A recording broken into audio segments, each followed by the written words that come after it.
Sahabat info hari ini, saya akan mengajak Anda untuk bersama-sama menyaksikan keanekaragaman dunia melalui informasi terbaru. Jangan lupa tekan tombol langganan dan lonceng notifikasi, supaya Anda tidak ketinggalan kabar seru berikutnya. Indonesia sebagai ekonomi terbesar di Asia Tenggara, terus meningkatkan nilai tambah manufakturnya untuk basis produksi manufaktur terbesar di wilayah tersebut. Dengan MVA mencapai 281 miliar dolar Amerika, yang unggul dibanding negara-negara ASEAN lainnya, Indonesia telah mampu menggeser ekonominya menjadi manufactured based. Berbagai langkah dilakukan Kementerian Perindustrian untuk meningkatkan nilai tambah di sektor industri, antara lain mendorong hilirisasi, substitusi impor, dan menjadikan industri di tanah air sebagai bagian rantai pasok global. Peningkatan nilai tambah industri dapat menciptakan multiplier effect, antara lain penyerapan tenaga kerja, devisa ekspor, serta meningkatkan kontribusi terhadap pajak dan cukai. Apalagi Indonesia dikenal memiliki keunggulan komparatif, yakni sumber daya alam yang cukup tersedia, juga potensi sumber daya manusia berusia produktif yang terampil, sehingga mampu meningkatkan daya saing produksi dalam negeri. Kekuatan ekonomi Indonesia terletak pada pasar domestik yang besar, dengan tetap berorientasi ekspor. Ini yang membedakan dengan negara lain di ASEAN, seperti Singapura atau Vietnam. Dengan skala ekonomi yang lebih besar, serta jenis industri yang lebih beragam, MVA Indonesia lebih unggul dibanding negara ASEAN lainnya, seperti Thailand, Malaysia, atau Vietnam. Apalagi, di antara negara-negara di ASEAN, Indonesia merupakan satu-satunya yang masuk dalam G20. Ini menandakan Indonesia telah menjadi salah satu ekonomi terbesar di dunia. Pada 2022, Indonesia menjadi Presiden G20 sekaligus tuan rumah konferensi tingkat tinggi KTT G20.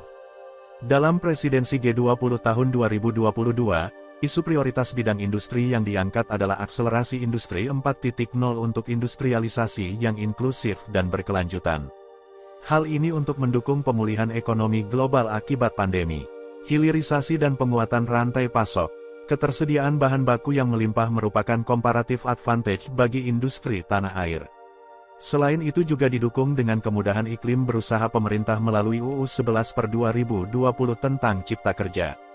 Hal ini diharapkan dapat mewujudkan industri yang menghasilkan nilai tambah tinggi, berdaya saing global, dan berwawasan lingkungan.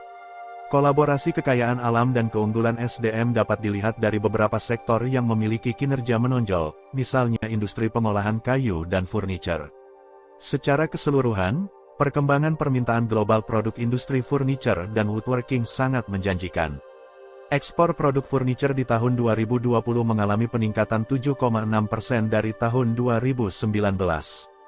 Hal ini membuat Indonesia masuk jajaran eksportir produk-produk furniture besar seperti China, Jerman, Polandia, Italia, dan Vietnam.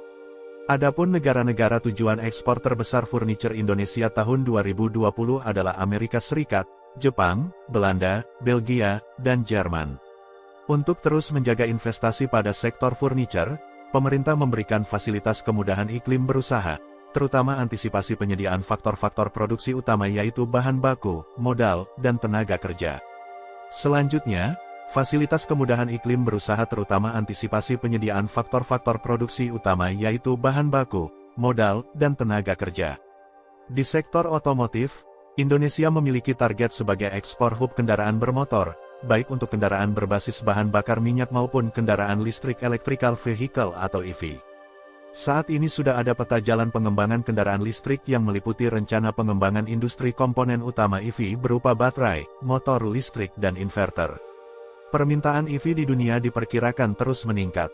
Hal ini mendorong peningkatan kebutuhan baterai bagi kendaraan listrik. Meningkatnya penggunaan baterai juga mendorong peningkatan bahan baku, sehingga negara yang memiliki sumber bahan baku baterai seperti Indonesia akan memegang peranan sangat penting. Selanjutnya, Kemenperin juga fokus memberdayakan industri kecil dan menengah atau IKM agar bisa lebih produktif, berdaya saing, dan menjadi bagian dari rantai pasok global. Hal ini bertujuan untuk meningkatkan nilai ekspor nasional dan mendukung program substitusi impor. Menurut data Badan Pusat Statistik BPS, jumlah IKM mencapai 4,41 juta unit usaha, yang menyerap tenaga kerja sebanyak 15,64 juta orang. IKM mampu berkontribusi terhadap pertumbuhan industri non-migas sebesar 21,22%, dengan sektor yang paling dominan adalah makanan dan minuman, fashion dan kerajinan.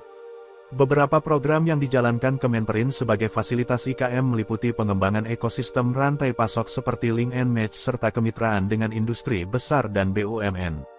Selain itu, membangun ekosistem digital dengan mendorong IKM masuk ke platform marketplace, serta fasilitas sertifikasi TKDN agar IKM dapat terlibat dalam pengadaan barang atau jasa pemerintah dan BUMN.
Sahabat info hari ini, terima kasih sudah menyempatkan waktu untuk menonton.